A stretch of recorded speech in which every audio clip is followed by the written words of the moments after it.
चलिए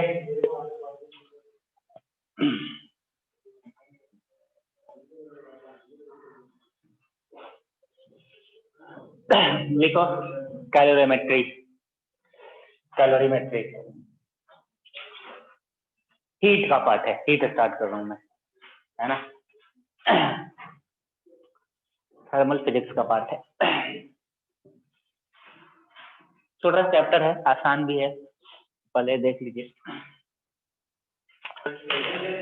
हाँ, कैलोरीमेट्री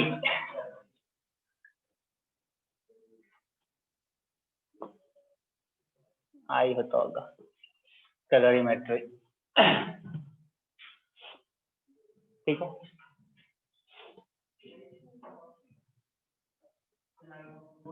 हाँ जी,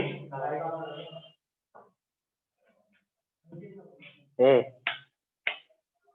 ठीक है, सारे हो गए। बड़ा बड़ा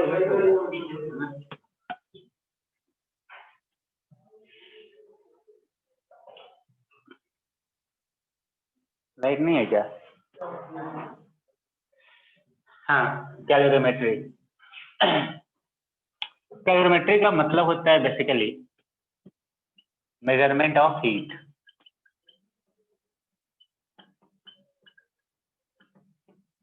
तो ये चैप्टर है बेसिकली किसके अबाउट है?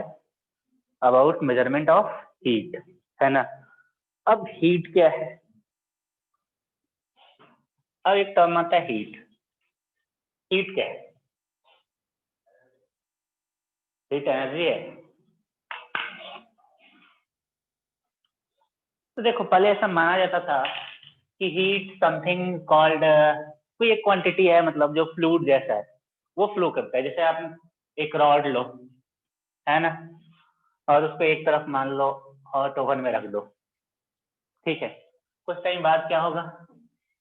टेम्परेचर इधर राइज करेगा, शिफ्ट करेगा, है ना, और ये वाला पार्ट भी क्या हो जाएगा? हॉट हो जाएगा, है ना। तो पहले ऐसा माना जाता था, हम मानते नहीं थे कि हीट एनर्जी है। बाद में जूल्स ने इसको रिलेट किया, है ना। तो हम मानते थे कुछ समथिंग फ्लूइड टाइप का कोई क्वांटिटी है जो कि फ्लो करता है, ठीक है। बाद में हमने हीट को बोला कि हीट एक्चुअली में फॉर्म ऑफ एनर्जी है, फॉर्म ऑफ एनर्जी है, लेकिन उसमें भी कंडीशन है। कब? तो मान लो दो बॉडी है, different body, A and B, ठीक है। दो बॉडी है ए एंड बी। तो एक टर्म आया हीट, दूसरा एक टर्म सुना होगा टेम्परेचर। हीट और टेम्परेचर में डिफरेंस क्या है?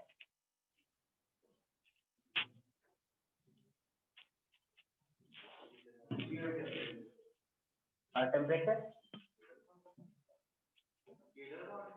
हीट भी स्केलर क्वांटिटी है, एनर्जी स्केलर क्वांटिटी है। टेम्परेचर बेसिकली है, बोल सकते हो डिग्री ऑफ हॉटनेस और कोल्डनेस।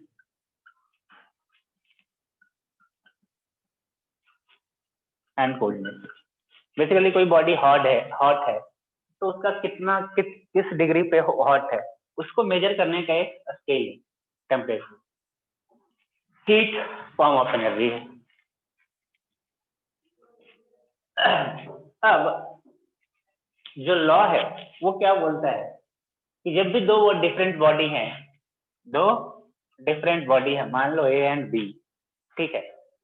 इसका मान लिया टेम्परेचर ये है टी ए और इसका टेम्परेचर टी बी, तो हीट जो है हॉटर बॉडी से कोल्डर बॉडी की तरफ फ्लो करता है।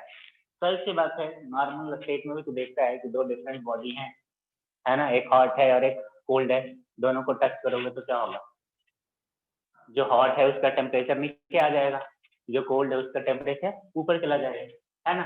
तो बेसिकली होता क्या है कि जब ये दो बॉडी हैं और मान लो TA is greater then TG और इनको आपने कॉन्टैक्ट में ला दिया, तो इस केस में एनर्जी फ्लो होता है ना। कहाँ से कहाँ, body at higher temperature to body at lower temperature. अब इस प्रोसेस में जो एनर्जी का फ्लो हो रहा है ना, वही क्या कहलाता है। अब क्या हुआ, मान लीजिए 80 डिग्री पे है 40 डिग्री पे, दोनों को कॉन्टैक्ट में लाया, 80 वाला का टेम्परेचर फॉल किया होगा, 40 वाले का टेम्परेचर इंक्रीज किया होगा। एक टाइम इक्विलिब्रियम आया होगा, दोनों का टेम्परेचर सेम हो गया होगा, मान लेते हैं 60-60 हो गया, ठीक। इसके बाद क्या एनर्जी का फ्लो होगा, नहीं, दोनों सेम टेम्परेचर से आ गए। एनर्जी का फ्लो तब तक होता है जब तक टेम्परेचर डिफरेंस, है ना। तो जैसे ही इक्विलिब्रियम में आया, अब ए के पास कुछ एनर्जी है, बी के पास एनर्जी है। अब अगर बोले कि मान लो इसका मास है m1 और इसका मास है m2, मान लेते हैं m1 is greater then m2, है ना, m1 is greater then m2। अब तुमसे पूछेगा कि क्या ए के पास ज्यादा हीट है या बी के पास ज्यादा हीट है, या दोनों के पास बराबर है।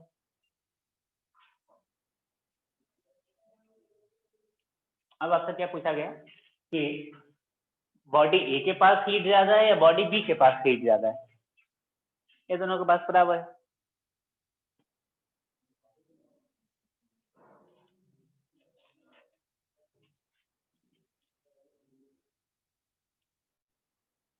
नहीं बता सकते, चलो ये स्टेटमेंट ही गलत है एक्चुअली में।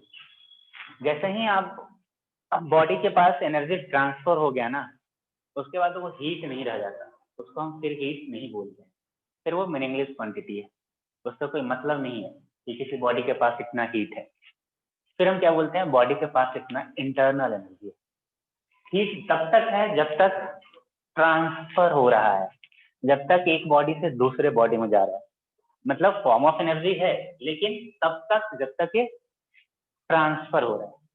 एक बार ट्रांसफर हो गया तो उसको हम हीट नहीं बोलते हैं, उसको फिर बॉडी का इंटरनल एनर्जी बोलते हैं।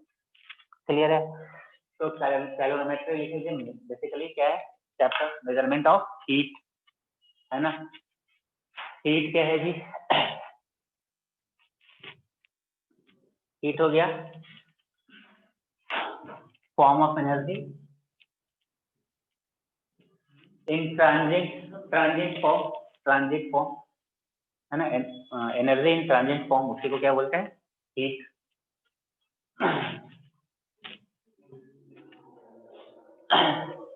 एनर्जी इन ट्रांजिट फॉर्म उसी को क्या बोलते हैं, हीट। टेम्परेचर क्या है बेसिकली, डिग्री ऑफ हॉटनेस और कोल्डनेस। टेम्परेचर हो गया degree of hotness and coldness.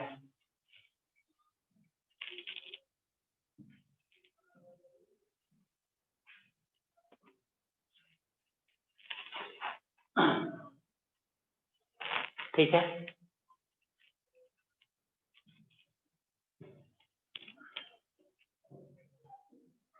Next, heat always flows from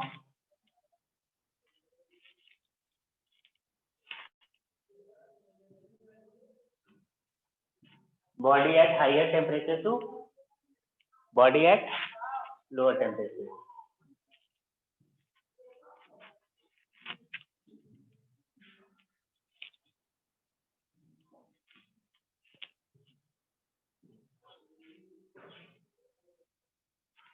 ऐसे एनालॉजी देखना चाहते हो तो ऐसा देख सकते हो, मान लो दो सेम बकेट है, ठीक है, सेम साइज का, ठीक है, इनको कनेक्ट कर दिया,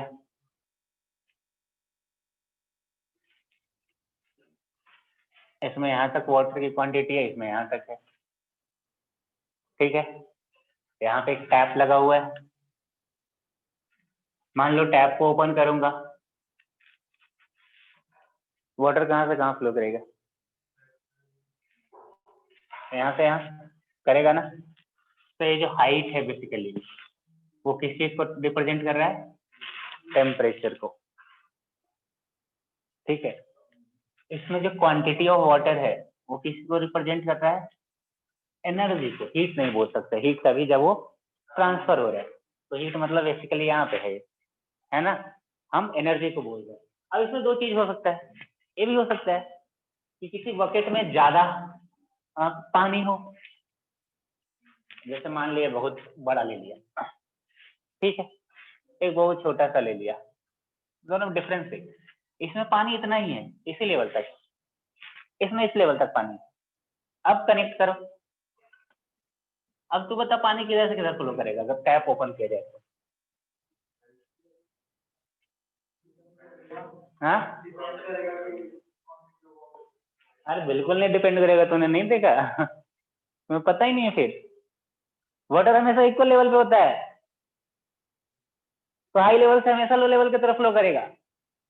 अरे सही बोल रहा हूँ भाई, चाहे कितना भी क्वांटिटी कम हो कोई फर्क नहीं पड़ता। अरे देख ले तू घर पे जाके एक्सपेरिमेंट करके, सब पता होना चाहिए। तो अब किधर फ्लो करेगा, इधर। एनर्जी किसके पास ज्यादा था, सही सी बात है, इसमें इसमें एनर्जी कम था, लेकिन फिर भी इधर फ्लो किया, क्योंकि किस बात पे डिपेंड कर रहा है, हाइट पे। तो हाइट को आप एनालॉजी में देख सकते हो टेम्परेचर की तरह, है ना। और जो क्वांटिटी है इसके अंदर वाटर की, उसको आप एनालॉजी में ले सकते हो हीट के फॉर्म में, एनर्जी के फॉर्म में, है ना। तो हमेशा जो एनर्जी है वो कहाँ से फ्लो करेगा, body at higher temperature to body at lower temperature. Energy किसी के पास भी ज्यादा हो सकता है, उसमें कोई दिक्कत नहीं। हाँ, सही हो गया। यूनिट लिखिएगा, यूनिट। यूनिट क्या होता है हीट का, यूनिट होता है बेसिकली हीट का हम मेजरमेंट जनरली करते हैं कैलोरी, है ना। लेकिन ऐसा यूनिट अगर लिखोगे तो क्या होगा, जूल।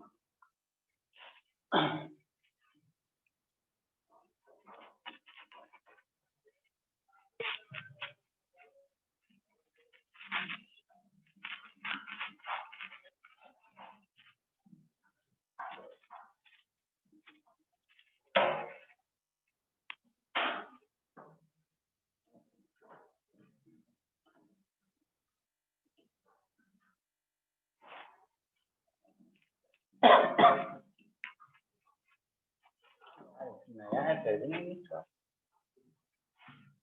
हाँ, तो यूनिट अगर बात करोगे,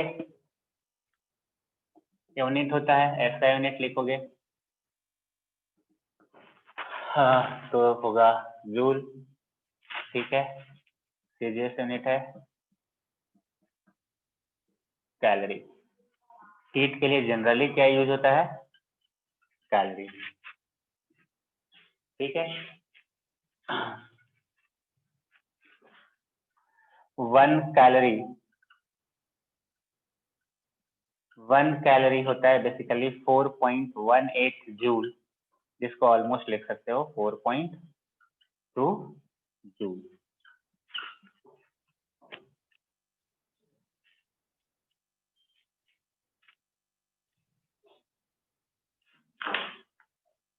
एक भी मार्कर नहीं चल रहा है।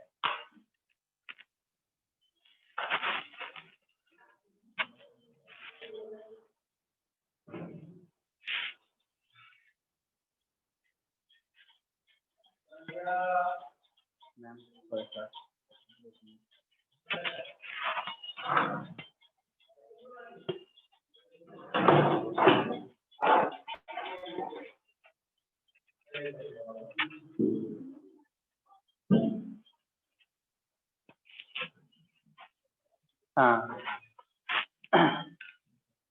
चलेगा, ठीक।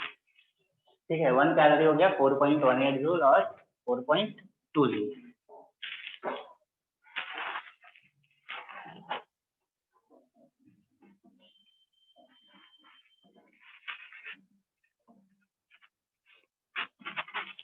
अब कैलोरी का डेफिनेशन क्या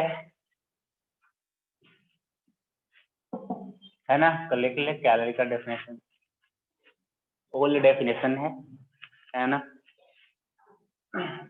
it is amount of heat required, it is amount of heat required to increase 1 gram of water, 1 gram of water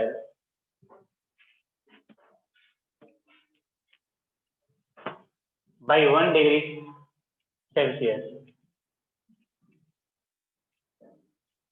by 1 degree Celsius at temperature from 14.5 degree C to 15.5 degree C at 1 atm pressure, 1 atmospheric pressure। ये जो calorie का definition है वो एक specific range of temperature के लिए, ठीक है, कहाँ से कहाँ, 14 पॉइंट से 15.5, मतलब टेम्परेचर में 1 डिग्री सेल्सियस से बढ़ा है, लेकिन वो डिफाइंड है कब, जब 14.5 से 15.5 ले जाओगे, उसके लिए वाटर को जितना हीट का रिक्वायरमेंट होगा एट प्रेशर 1 atm, उसको हम बोलेंगे 1 कैलोरी। लेकिन आगे जो भी हम कैलकुलेशन करेंगे उसमें हम टेम्परेचर रेंज को इग्नोर करेंगे। बात समझ में आई? स्लाइटली डिफरेंस आता है, मतलब कि मान लो तुम 24 से 25 डिग्री सेल्सियस पे अगर करोगे, एनर्जी निकालोगे 1 ग्राम वाटर का टेम्परेचर रेज करने के लिए, वो थोड़ा डिफरेंट आएगा, स्लाइटली बहुत कम, है ना, लेकिन हम उस चीज को इग्नोर करेंगे, लेकिन डेफिनेशन एक्चुअली में यही है। फिर हो गया कैलोरी का डेफिनेशन। एक और टर्म होता है mechanical equivalent of heat, mechanical equivalent of heat, है ना, कैपिटल जे से डिनोट करते हैं।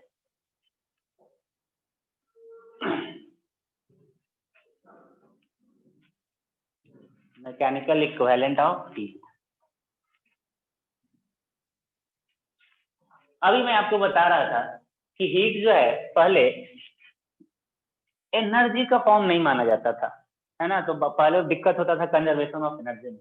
जैसे मान लो तुमने कुछ किसी ब्लॉक को किसी सरफेस पे आपने काइनेटिक एनर्जी दे दी, कुछ फ्रिक्शन एनर्जी लॉस होगा फ्रिक्शन के फॉर्म में, एनर्जी, फिर एनर्जी कंजर्वेशन देखोगे तो होगा नहीं, एनर्जी गया कहाँ है, तो फ्रिक्शन से क्या होगा, हॉट हो गया होगा, हीट के फॉर्म में लॉस हुआ होगा। तो वो सब चीजें थी। बाद में जूल ने रिलेशन एस्टेब्लिश किया वर्क और हीट में। ऐसे नॉर्मली अगर मैं तुम्हें अगर समझाने का कोशिश करूं तो मान लो एक कंटेनर है ना, कंटेनर बिल्कुल आइसोलेटेड है। आइसोलेटेड का मतलब है कि no heat exchange between system and surrounding, यानी कि अंदर जो भी एनर्जी है वो बाहर नहीं आ सकती। मान लो इसमें आपने एक वो लगा दिया, वो फैन टाइप है, इसमें रस्सी घुमा के बाहर निकाल लिया, ठीक है, और इसको ऊपर नीचे तो रोटेट करेगा, है ना। तो देखा गया कि इस प्रोसेस में जब आप वर्क करते हैं अंदर जो वाटर है उसका टेम्परेचर राइज कर जाता है। सिस्टम तो आइसोलेटेड था, एनर्जी गया कहाँ से, जो तूने वर्क किया, अरे वही गया ना। तो basically mechanical equivalent of heat basically relation बताता है वर्क एंड हीट के बीच में, है ना। तो बेसिकली वर्क जो है वो प्रोपोर्शनल है हीट के, और अगर इक्वल करेंगे तो एक कांस्टेंट आएगा J इंटू एच। जे जो है बेसिकली क्या हो जाएगा, W इंटू एच, यानी कि कितना जूल वर्क करोगे, ठीक है, तो वो हीट में कन्वर्ट होगा, 1 कैलोरी हीट में कन्वर्ट होगा। बेसिकली वही चीज है जो मैंने थोड़ी देर पहले लिखा है, यही आएगा ना। अरे बोलो यार, 4.18 जूल वर्क का मतलब है 1 कैलोरी ऑफ हीट, ये आएगा ना, तो वही चीज है, यूज हो गया टर्म, इसलिए मैं बता रहा हूँ। तो ये है W अपॉन एच, हो जाएगा जूल पर कैलोरी, यानी कि 4.18 जूल वर्क करने पे 1 कैलोरी हीट में कन्वर्ट होता है ना। तो बेसिकली ये बताता है relation between work and heat.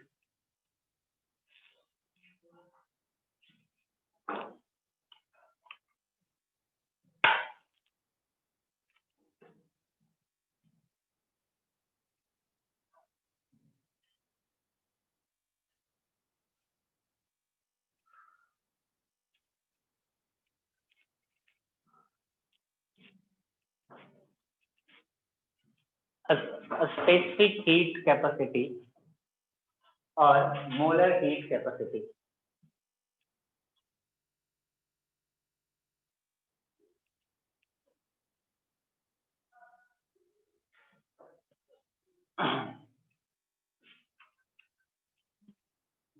Specific heat capacity और मोलर हीट कैपेसिटी, यहाँ पे मोलर का यूज नहीं आएगा, आगे आएगा केटीजी पढ़ोगे तब, यहाँ पे स्पेसिफिक हीट का ही आएगा। डेफिनेशन एक ही टाइप का है।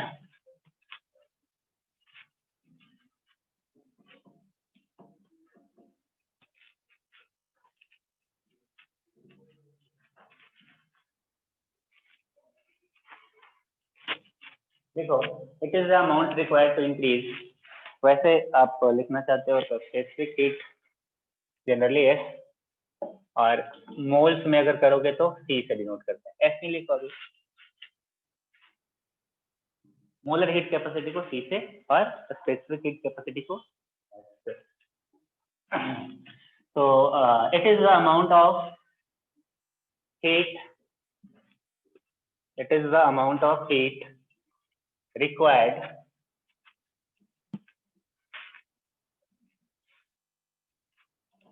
it is the amount of heat required to increase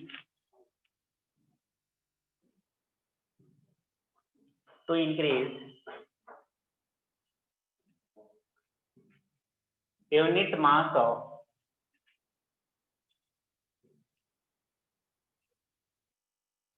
unit mass, slash में डाल देना, मतलब और में 1 मोल, मोलर का ये 1 मोल है ना, ऑफ any substance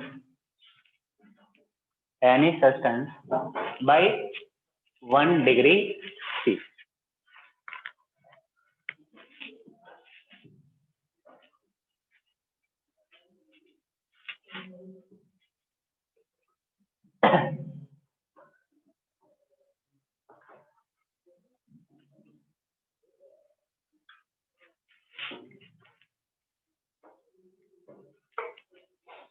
तो क्या बोला, एस क्या क्या बोला, basically amount of heat required, सही है ना, पर यूनिट मास, अरे सही बोल रहा हूँ, पर यूनिट टेम्परेचर डिफरेंस, सही है। एस क्या है, स्पेसिफिक हीट, डेफिनेशन बोल रहा है, डेफिनेशन से एक फॉर्मूला लिखा हूं, है ना, यानी कि delta Q is M S delta T, delta T है टेम्परेचर डिफरेंस। बेसिकली आप ऐसे समझ सकते हैं इस इक्वेशन को, तो मान लो कोई बॉडी है, तो इसके टेम्परेचर, इसको जो हीट का रिक्वायरमेंट है, अब जब इसको हीट सप्लाई करते हैं, तो हीट सप्लाई करते हैं तो वो एक तो इस पे डिपेंड करेगा कि इसका मास कितना है, ठीक है, दूसरा स्पेसिफिक हीट कितना है, हर बॉडी का अलग होता है, जैसे वाटर को 1 डिग्री सेल्सियस से टेम्परेचर बढ़ाने के लिए अलग अमाउंट चाहिए, है ना, तेल वैसे तुरंत गर्म हो जाता है ना, तो वो है। दूसरा टेम्परेचर डिफरेंस, यानी कि जो भी हीट सप्लाई करोगे बेसिकली टेम्परेचर डिफरेंस तो जाएगा, लेकिन वो दो बातों पर डिपेंड करेगा। उससे पहले मास एंड स्पेसिफिक हीट। ठीक है। तो डेल्टा क्यू हो गया एम एस डेल्टा टी। अब आपको जो याद रखने वाली चीजें हैं, स्पेसिफिक हीट ऑफ वाटर, है ना, स्पेसिफिक हीट ऑफ वाटर ये होता है 4200 जूल पर केजी पर केल्विन या डिग्री से जो लिखना है, क्योंकि वो टेम्परेचर डिफरेंस है ना। और ऐसे लिखेंगे 1 कैलोरी पर ग्राम पर डिग्री। ये सब याद रखना पड़ेगा, वाटर वाला तो सबसे कम। आइस का होता है पर केजी पर केल्विन 0.5 कैलोरी पर ग्राम डिग्री। ठीक है। आइस हो गया, वाटर हो गया। वेपर का होता है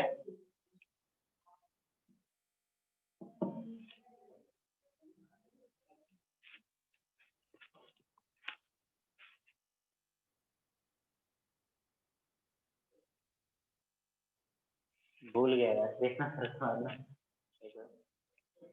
6 फीट ऑफ वेपर।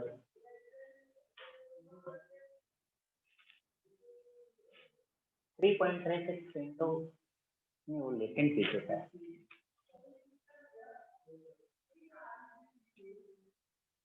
2010 होगा शायद, 2010 है क्या?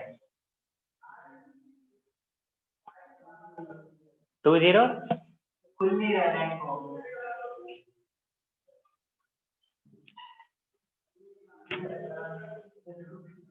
इसका इसका मतलब होता है शायद 0.48।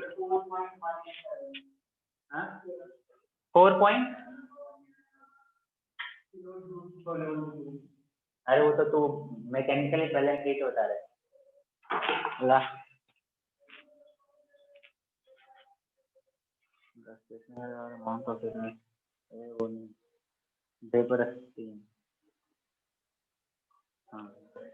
1996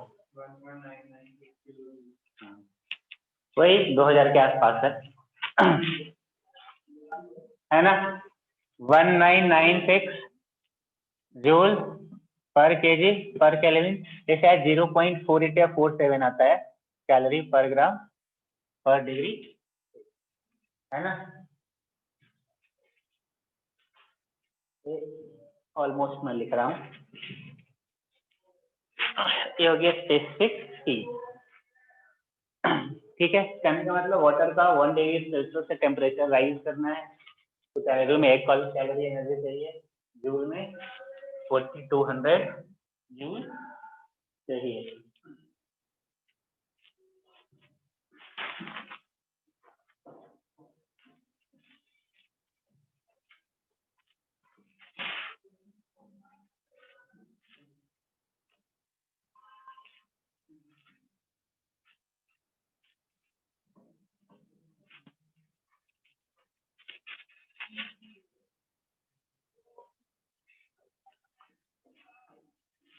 एक नॉर्मल सा सवाल मान लो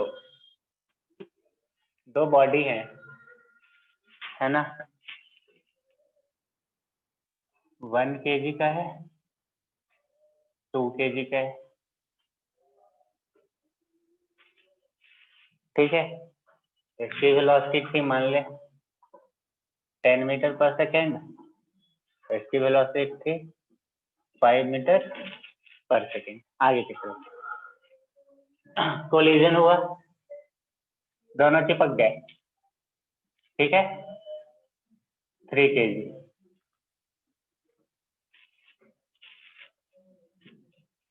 पूछ रहा है कितना एनर्जी हीट के फॉर्म में लॉस हुआ।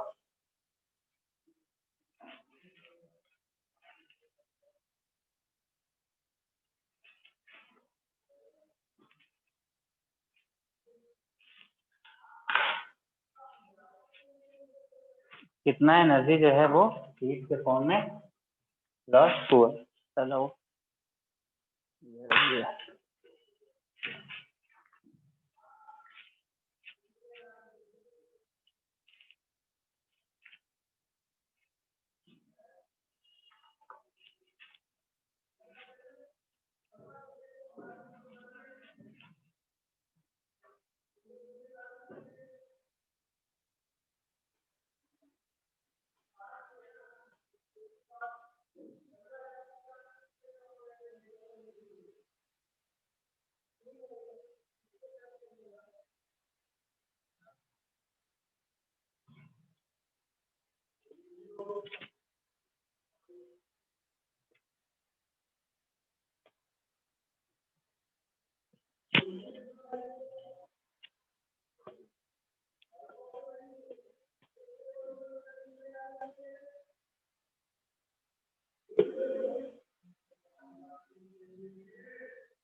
हीट के फॉर्म में पूछ रहा हूँ तो आंसर हमेशा कितना होना चाहिए।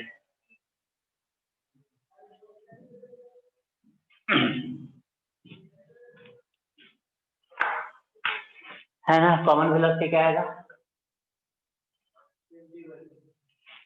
20/, पक्का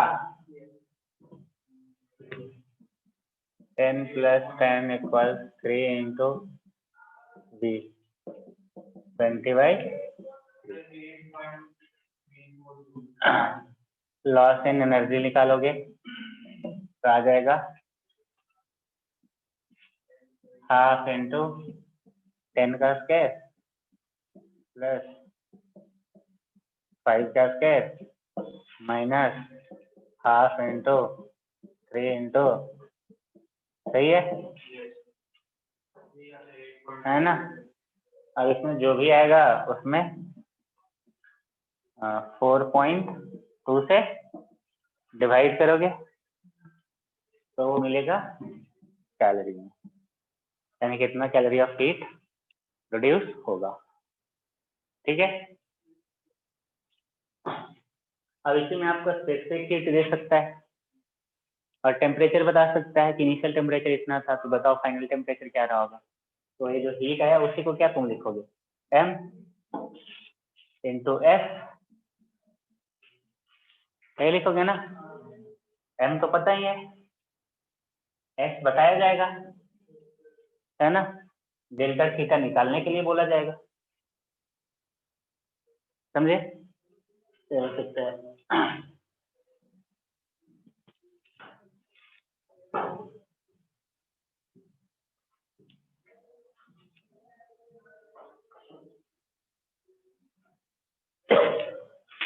नेक्स्ट लिखिए लेटेंट हीट।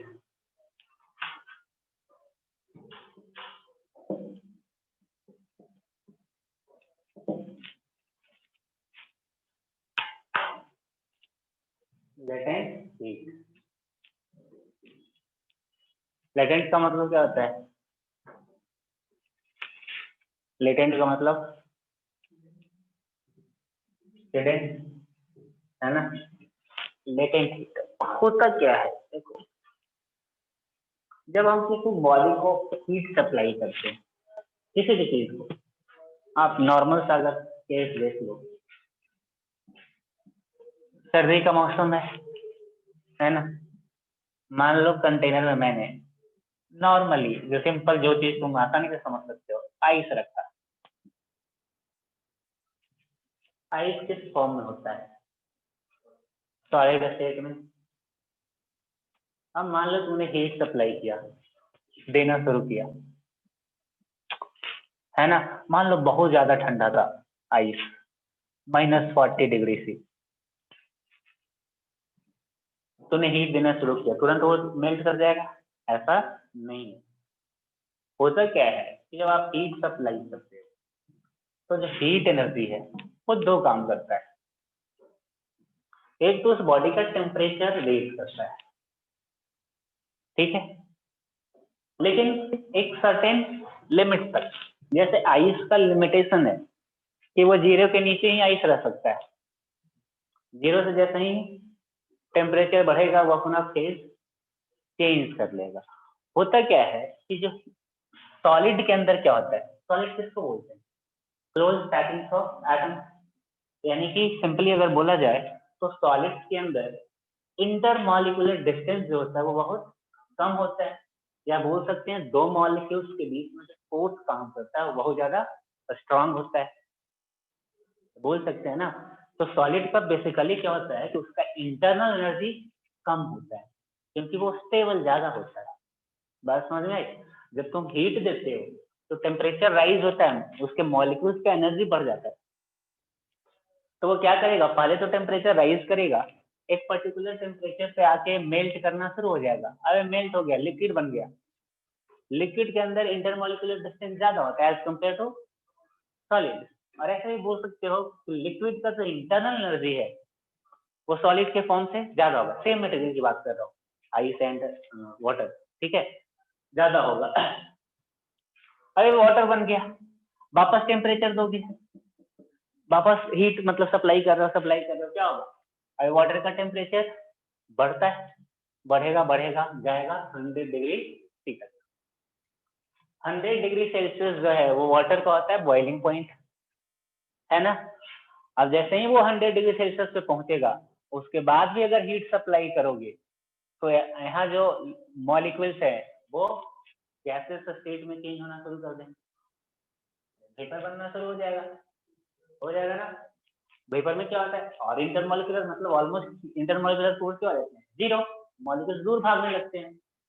एक जगह रहेगा क्या, गैस को छोड़ दो पूरा पूरे रूम में चला जाएगा, है ना, क्योंकि उनके बीच में फोर्सेस नहीं होते हैं। तो मैं क्या कहना चाह रहा हूँ कि जब आप हीट सप्लाई करते हो तो दो काम होता है।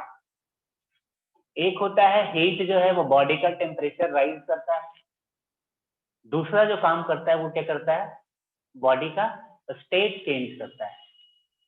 फेज चेंज हुआ, है ना, वो फेज चेंज का जो प्रोसेस है ना उसके लिए एक्स्ट्रा एनर्जी चाहिए। 0 डिग्री पे आइस भी होता है और 0 डिग्री पे वाटर भी होता है, तो कुछ तो डिफरेंस होगा ना उन दोनों में। बात समझ रहे हो? तो वो फेज चेंज करने के लिए एक्स्ट्रा हीट चाहिए, और उसी हीट को क्या बोलते हैं, लेटेंट हीट। और उस फेज चेंज के प्रोसेस में टेम्परेचर क्या होता है, कांस्टेंट, क्योंकि 0 डिग्री पे आइस भी और 0 डिग्री पे वाटर भी। तो टेम्परेचर तो चेंज हुआ नहीं, तूने हीट सप्लाई किया तो तुम्हें दिखेगा नहीं एक्चुअली में, तो गया कहाँ, तो गया कहाँ था बेसिकली, फेज चेंज में। इसीलिए इसको लेटेंट बोलते हैं, हिडन है, ठीक है। तो लेटेंट हीट लिखो, it is the amount of heat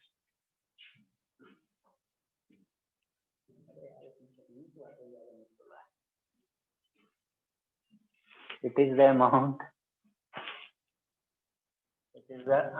of heat required to change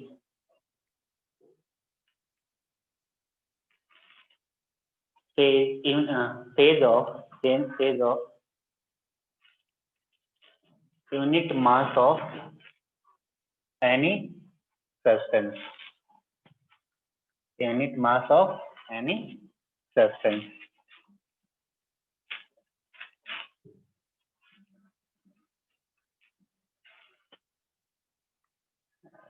संस्था उठा लाया है क्या?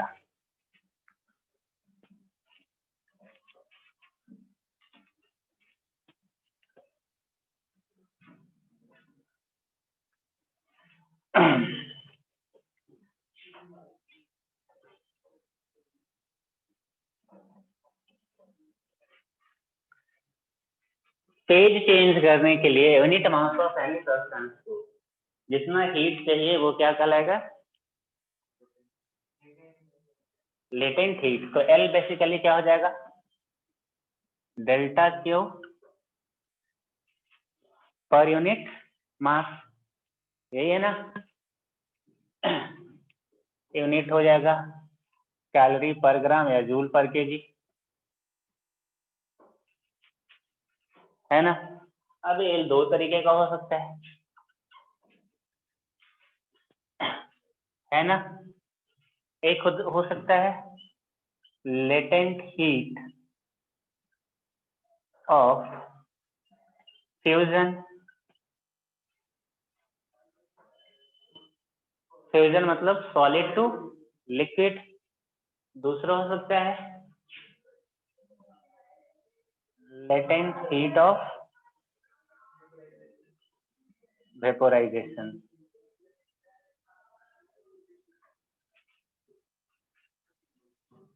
LFLB।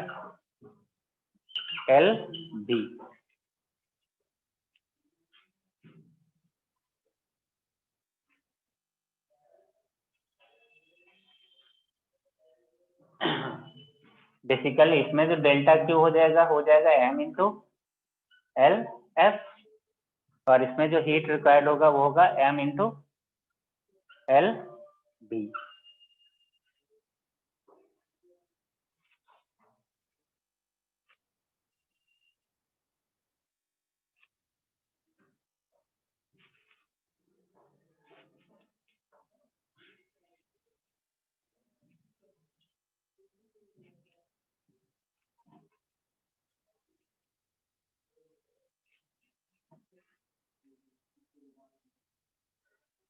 ठीक है,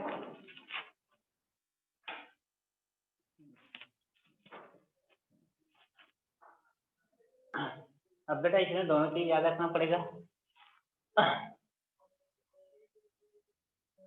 LF for ice and LV for vapour.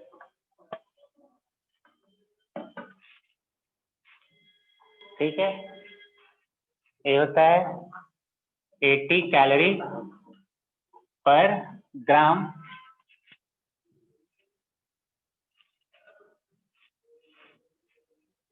है ना। और 3.36 इंटू 10⁵ जूल पर केजी।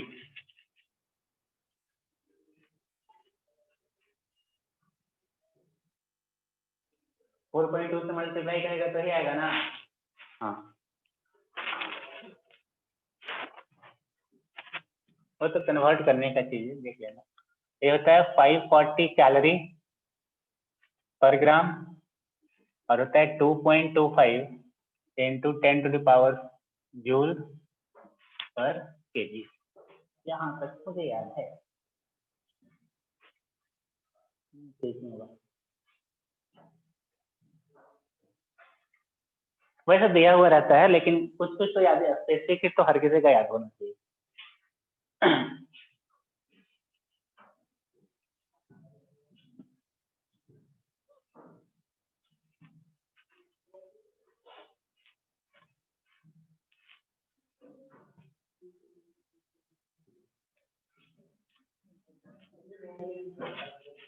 ठीक है, एक और टर्म होता है हीट कैपेसिटी। हीट कैपेसिटी पहले मैंने बोला था स्पेसिफिक हीट कैपेसिटी, है ना। सी से डिनोट करते हैं इसको। ये हीट कैपेसिटी क्या होता है? बेसिकली डेल्टा क्यू हमने क्या लिखा था, MS डेल्टा T। तो कभी कभी मास ना बता के आपको हीट कैपेसिटी बता देगा, है ना। तो बेसिकली M इंटू S बताएगा। समझ में आया? तो यही है C किसी भी बॉडी के लिए। तो C हो जाएगा delta Q upon delta T, यानी कि C में मास साथ में है, स्पेसिफिक हीट साथ में है। किसी पर्टिकुलर ऑब्जेक्ट के लिए मास में बता के सीधे क्या बता दिया, हीट कैपेसिटी।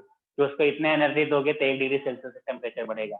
मास की कोई जरूरत नहीं, है ना।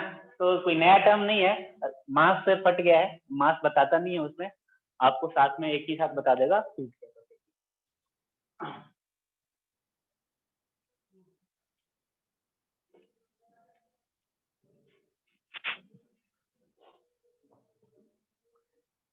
हाँ, एक और टर्म आएगा, वाटर इक्विवेलेंट ऑफ हीट।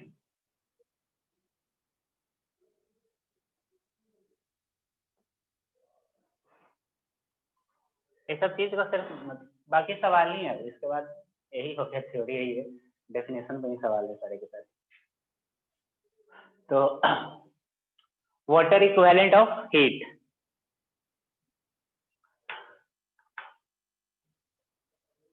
अभी क्या है देखो समझो, ये सवाल में रहता है, अरे थोड़ा सा दिक्कत करता है, लेकिन ये आसान है कुछ नहीं, इसमें समझना है।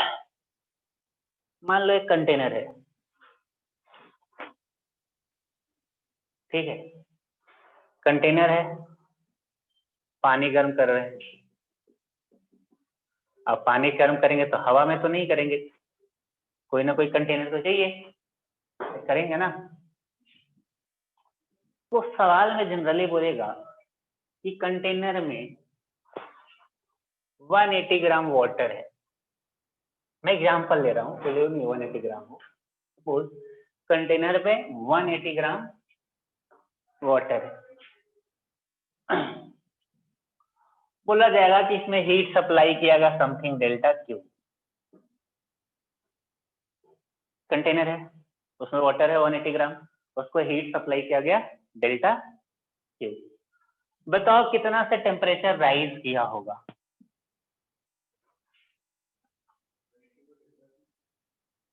अब इसमें दो चीज है, जब तू पानी गर्म करेगा तो ऐसा तो नहीं है कंटेनर ठंडा रहेगा, पानी को बोलेगा तो गर्म हो जाए, टेम्परेचर तो कंटेनर का ही बढ़ेगा ना भाई। तो बेसिकली जो तुम हीट सप्लाई कर रहे हो वो अब दो जगह जा रहा है, पानी को तो मिल ही रहा है, टेम्परेचर राइज हो रहा है, साथ साथ कंटेनर भी कुछ हीट एब्जॉर्ब कर रहा है। तो सवाल में पानी के बारे में तो जनरली स्पेसिफिक हीट आपको पता है, उसको देने की जरूरत नहीं है, लेकिन उसको एक्स्ट्रा डेटा देना पड़ेगा कंटेनर के बारे में। मान लो कॉपर का है, एल्युमिनियम का है, तो उसका हीट कैपेसिटी बताना पड़ेगा ना, या स्पेसिफिक हीट कैपेसिटी बताना पड़ेगा ना। तो जनरली सवाल में इस चीज से बचा जाता है ना, वो आपको डेटा प्रोवाइड नहीं करेगा कि एल्युमिनियम का है कि क्या है। वो क्या बोलेगा कि जो कंटेनर है इसका वाटर इक्विवेलेंट है मान लो 20 ग्राम। बस समझ में आई? कहने का मतलब है सिंपल सा, आपको स्पेसिफिक हीट ढूंढने की जरूरत नहीं है। आप सीधे क्या मानोगे कि वाटर कितना हो गया 200 ग्राम,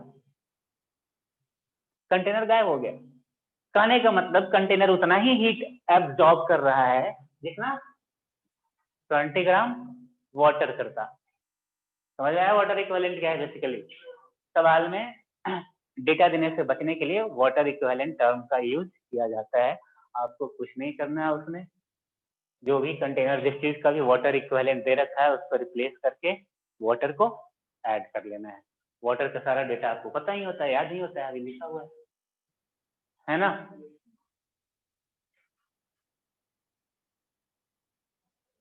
लेकिन उसका यूज आप तभी तक करेंगे जब तक टेम्परेचर राइज कर रहा है, तभी तक पूछेगा भी, है ना। ऐसा तो है ना वाटर बॉयल करके वेपर बन जाएगा तो कंटेनर भी बन जाएगा, वो तो पॉसिबल नहीं है ना, सबका अलग अलग होता है ना, तो ऐसा नहीं है। तो ये बेसिक बेसिक ये सारे टर्म्स थे। अब आते हैं सवाल पे, तो थोड़ा सा लिख लीजिए, प्रिंसिपल ऑफ कैलोरीमेट्री क्या है।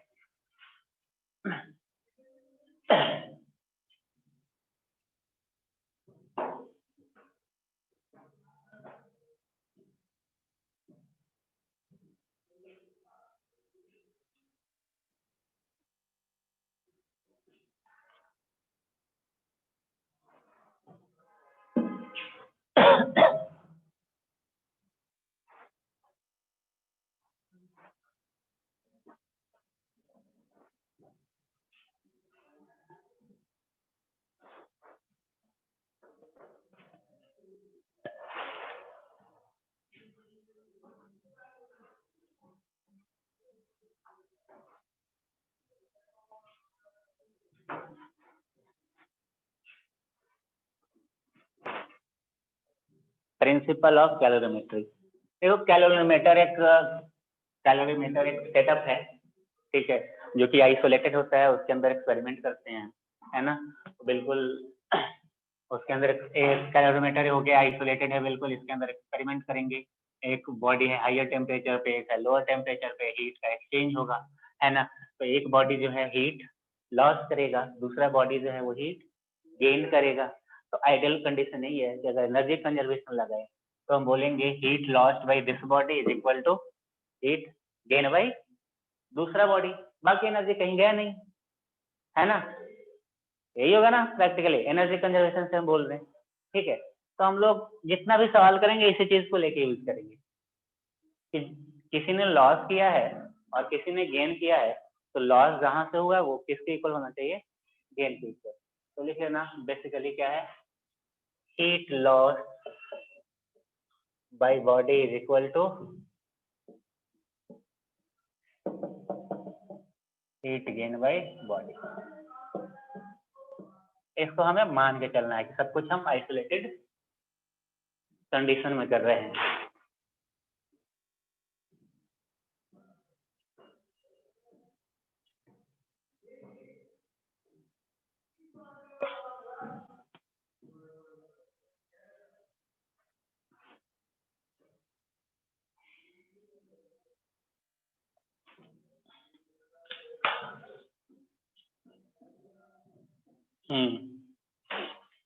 एक छोटा सा सवाल लिख के खुद से कीजिए, मेरे को करने का जरूरत नहीं, मैं करूँगा उसके बाद।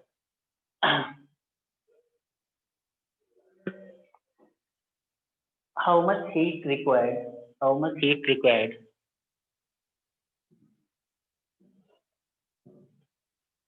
to convert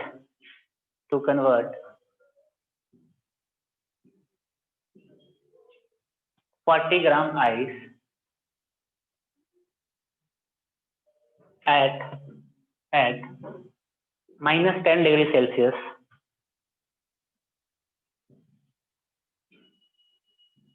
to water at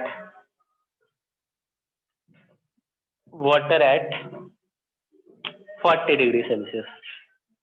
कर सकते हो, कैलोरी में ही कैलकुलेट करो।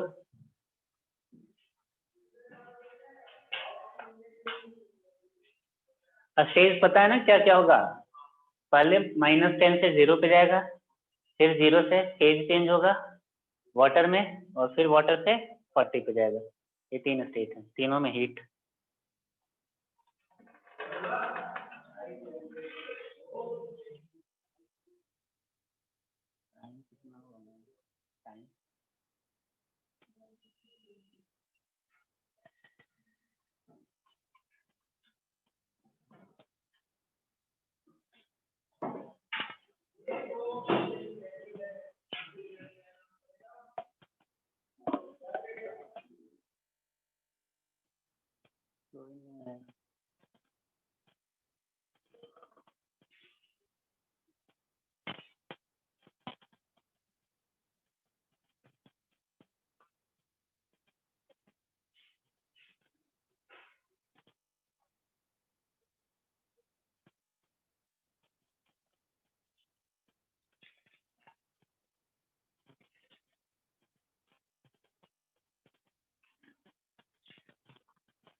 आहा,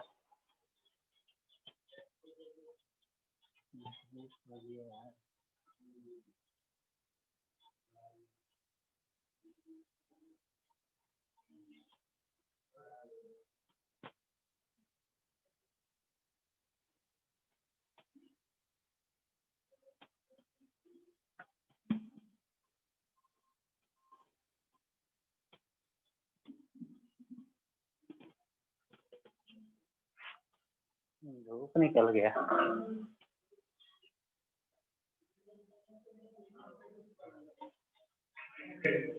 हाँ हो गया। हाँ 900 कैलोरी। देखिए सिंपल सा है।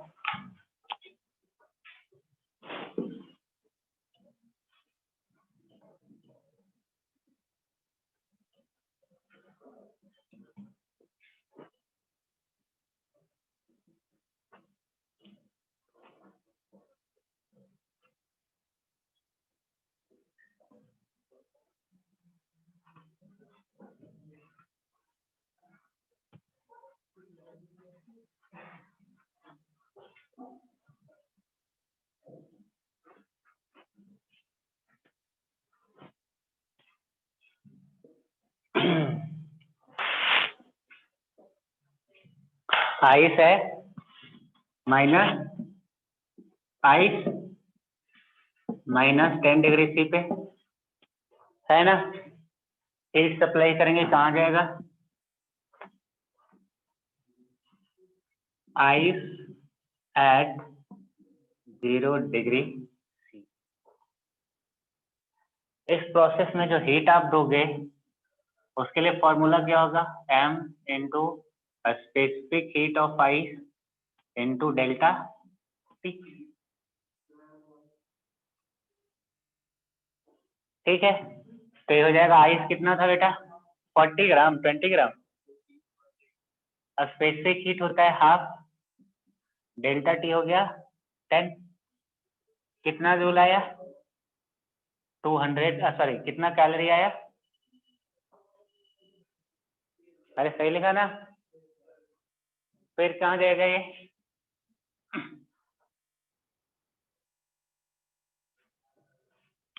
आइस से कन्वर्ट होगा किसमें?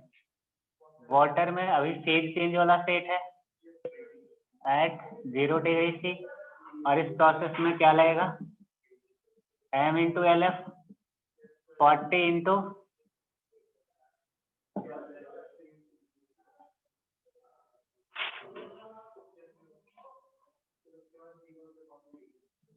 ठीक है।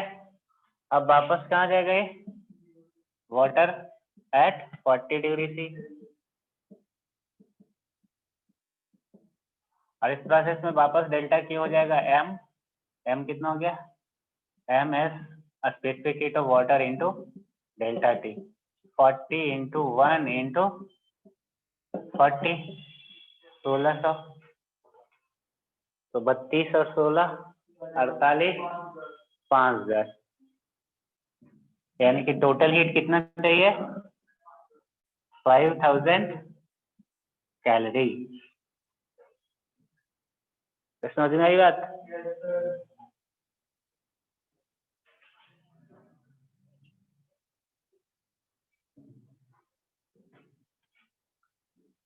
पूरा प्रोसेस लिख देता हूँ। Ice at -θ degree C। ठीक है, यहाँ से जाएगा किसमें? Ice at 0 degree C। ठीक है, फिर 0 डिग्री से जाएगा वाटर में। फेज चेंज हुआ एट 0 डिग्री C। यही होगा। फिर यहाँ से इंक्रीज होगा तो वाटर जाएगा एट 100 डिग्री C। फिर फेज चेंज आएगा। ठीक है, फिर आएगा वेपर एट या स्टीम एट 100 डिग्री C। ठीक है, और फिर वेपर एट 0 डिग्री θ डिग्री। मतलब पूरा प्रोसेस है, कैसे चलेगा है ना। तो -θ से पहले 0 पे आएगा, फिर वाटर में, फिर टेम्परेचर। बीच में भी कहीं रुक सकता है, रुकना है तो रुक जाओ, है ना। मैं पूरा साइकिल बता रहा हूँ। वाटर 100 डिग्री C 100 डिग्री से वेपर में, फिर वेपर टेम्परेचर बढ़ के जितना भी ले जाओ वेपर का टेम्परेचर वो थीटा डिग्री से मैंने ऐसे लिख दिया। यानी कि पूरा साइकिल अगर देखोगे आप इसका ये हो गया होगा।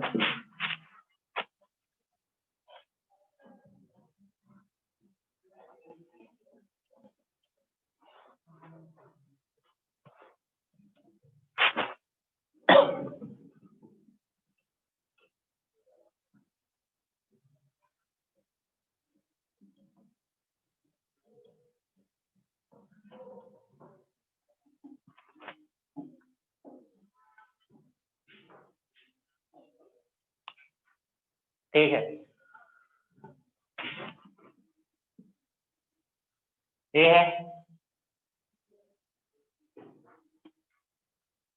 ये हो गया डेल्टा क्यू मतलब हीट है ना। नहीं टेम्परेचर मान लो इधर, अगर मान लो हीट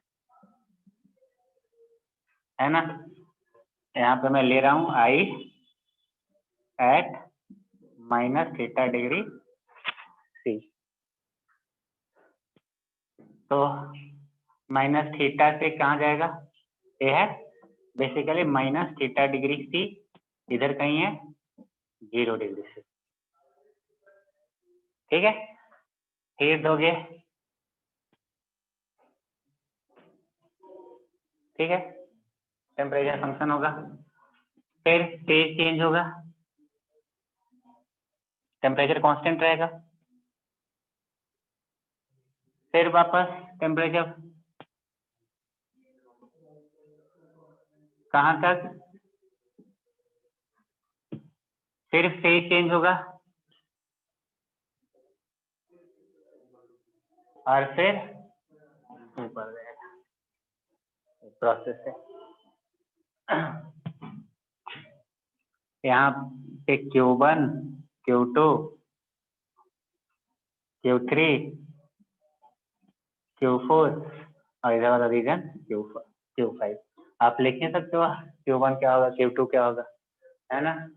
ये बेसिकली ये फेज चेंज है, ये जहाँ भी कांस्टेंट आ रहा है, यहाँ भी ये क्या है फेज चेंज,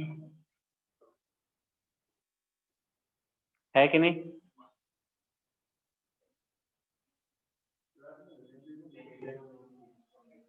हाँ नहीं माइनस थीटा डिग्री से लिया, आइस को मैंने माइनस थीटा डिग्री सी पे लिया, उसको मैंने ग्राफ देखा कि उसको हीट देंगे तो क्या होगा।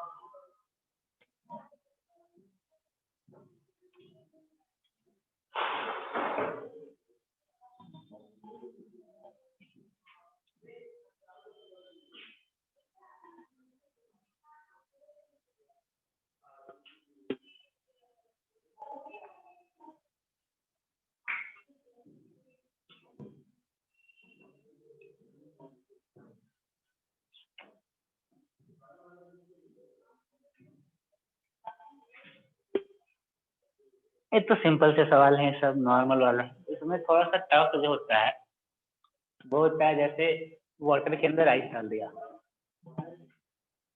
वाटर है मान लो 10 डिग्री सेल्सियस पे, उसमें आइस डाल दिया -20 डिग्री, उसमें भी कुछ आसान हो जाता है। अगर आइस पूरा मेल्ट हो जा रहा है तो सवाल आसान है, लेकिन ऐसा भी हो सकता है आइस पूरा मेल्ट ही ना हो, वाटर 0 पे आ जाए, आइस भी 0 पे आ जाए, फिर पूछेगा आइस कितना है वाटर कितना है। ठीक है, तो वो थोड़ा सा होता है टफ, बाकी आसानी है थोड़ा सा। तो देखते हैं, पहले तो नॉर्मल मान लो, दो लिक्विड है मान लो, M1 है स्पेसिफिक हीट S1 है, टेम्परेचर θ1 है।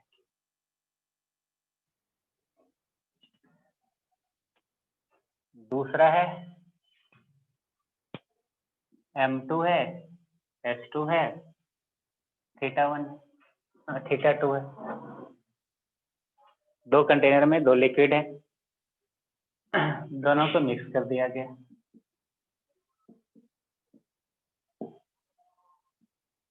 मास क्या हो जाएगा एक कॉमन टेम्परेचर आएगा इक्विलिब्रियम का, थीटा, बता सकते हैं क्या? तुम कुछ भी मान लो theta 1 is greater than theta 2। चलो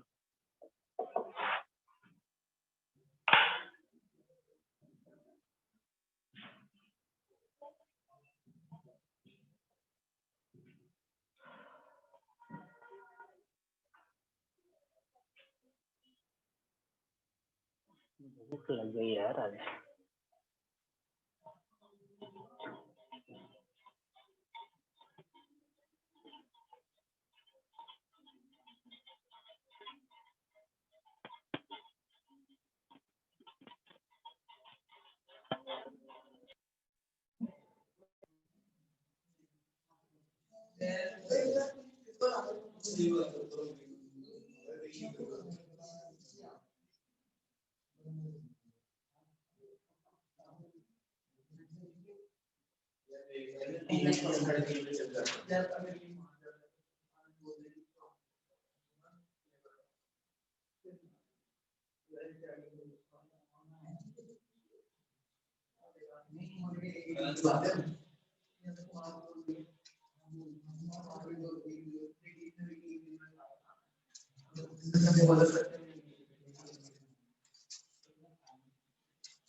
नहीं कैसे होगा? अरे एक लॉस करेगा एक गेन करेगा, लॉस इक्वल्स गेन, यही तो करना है।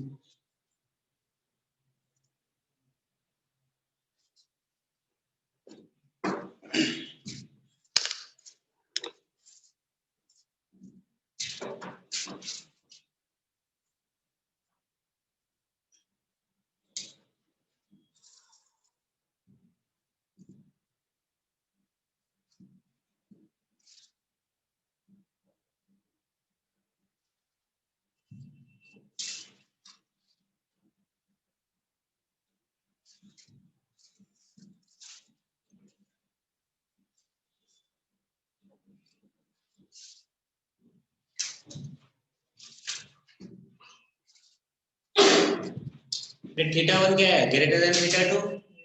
कौन लॉस करेगा? थीटा 1। तो मान लिया इक्विलिब्रियम टेंपरेचर क्या हो गया? थीटा। तो क्या हो जाएगा? Heat loss equal heat gain. Loss क्या हो जाएगा? मास का m1 लॉस नहीं किया ना, m1 s1 theta 1 minus theta, temperature difference equilibrium temperature theta मान लिया, तो थीटा 1 से कहां है? थीटा पे वही आ रहा है टेंपरेचर डिफरेंस। ये क्या हो जाएगा? m2 s2। अब ये कहां था? थीटा 2 से थीटा, तो इसका तो टेंपरेचर बढ़ा होगा ना, तो थीटा माइनस थीटा 2, थीटा नहीं निकलेगा, एक तरफ कर लो।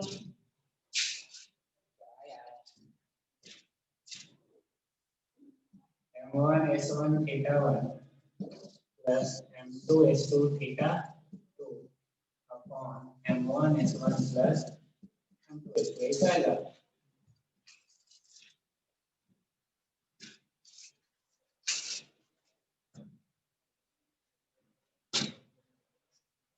है ना?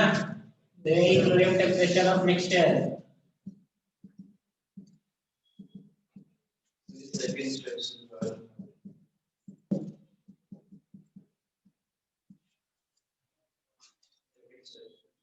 कौन सा सेकंड स्टेप है ना? हीट लॉस कौन कर रहा है? इसका टेम्परेचर ज्यादा होगा, तो कहां से कहां गया? इक्विलिब्रियम टेम्परेचर क्या मान लिया हमने? इक्विलिब्रियम में तो एक ही टेम्परेचर होगा ना पूरे मास का, थीटा। इसका टेम्परेचर कितना फॉल किया? थीटा 1 माइनस थीटा, यानी कि हीट लॉस क्या हो गया? m मास स्पेसिफिक हीट इनटू इसका टेम्परेचर डिफरेंस। हीट गेन किसने किया? थीटा 2 ने, है ना? कितना गेन किया भाई टेम्परेचर? थीटा 2 माइनस थीटा, इतना ही टेम्परेचर डिफरेंस गेन किया ना, सॉरी थीटा माइनस थीटा 2, तो उसका mass inverse to theta minus theta 2।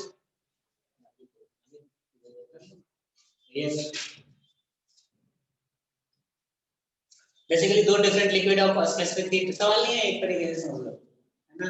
Equilibrium temperature क्या होता है, नेचर का टेंपरेचर क्या है।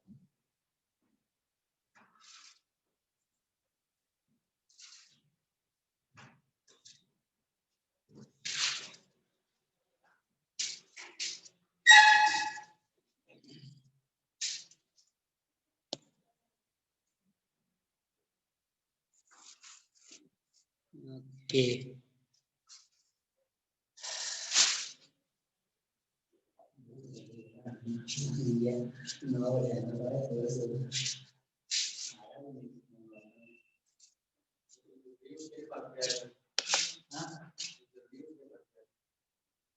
सुबह सुबह बना देते हैं, नाश्ता तो कर ही लेते हैं, तरह नहीं बनाते हैं।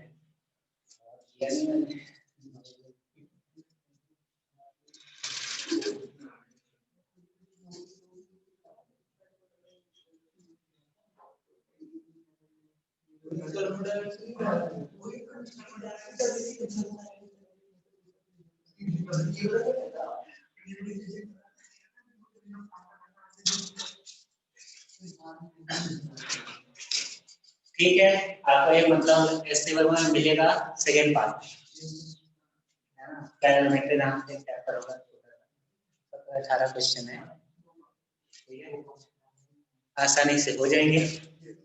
ऐसे भी मेरे को थोड़ा सा बताना है इसमें, सेकेंड पार्ट तो मैं कल करूंगा। कूद रहे हैं, ठीक है। और कल थोड़ा सा है, मतलब शुरू के आधा घंटा सवाल ही करवाना है आपको, उसके बाद इलास्टिसिटी शुरू करेंगे, इलास्टिसिटी थर्मल एक्सपेंशन। ठीक है then, thank you very much. बच्चे मैसेज कर रहे थे।